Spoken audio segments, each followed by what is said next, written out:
God is not your security guard, and He's your identity. You didn't come here to be protected. You came here to remember there's nothing to protect. The moment you ask God to defend you, you've already agreed with fear. You've already made danger real. You've already identified with the body. And now you're calling God like He's some celestial security guard to come patrol your dreams. But God doesn't walk the perimeter of illusions. He doesn't keep bad things from happening. He shows you that what you called bad never happened in truth. Because God is not watching your story unfold. He's calling you out of the story. You think you're talking to God about your circumstances, but all you're really doing is rehearsing separation. Because as long as you think God is over there hearing your updates, then you must still believe you are over here. You are not. There's no distance between what is real and what you are. Not a gap. Not a timeline. Not a waiting room for answered prayers. God is not sitting on the other end of the phone. There is no phone. There's only one mind, and that mind isn't taking orders. It's offering correction. You don't need to tell God what to do. You need to unlearn what you thought needed doing.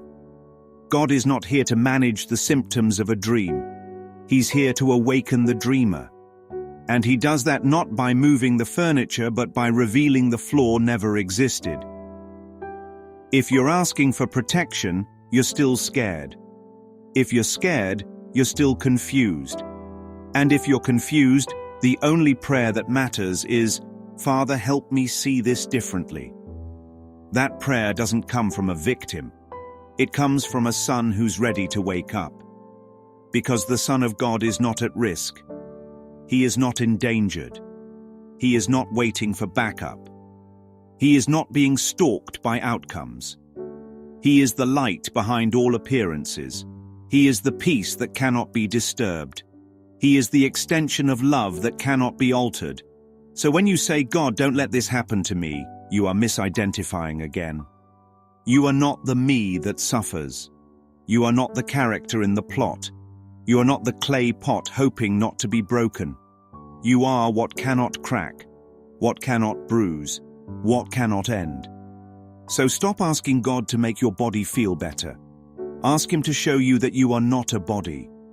Stop asking Him to fix what is passing. Ask Him to restore your awareness of what never changed. Because God's function is not to make the dream feel safer. His function is to wake you gently from it. And your function is to let Him. So no, God is not your guard dog, your alarm system, your emotional body armor. God is not your security guard. He is your identity.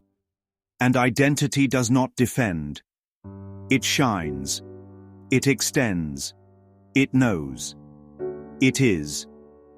And when you remember that, when you no longer pray from the posture of lack, you don't need to be rescued. You've already been remembered, because God was never trying to protect you. He was waiting for you to stop protecting the lie.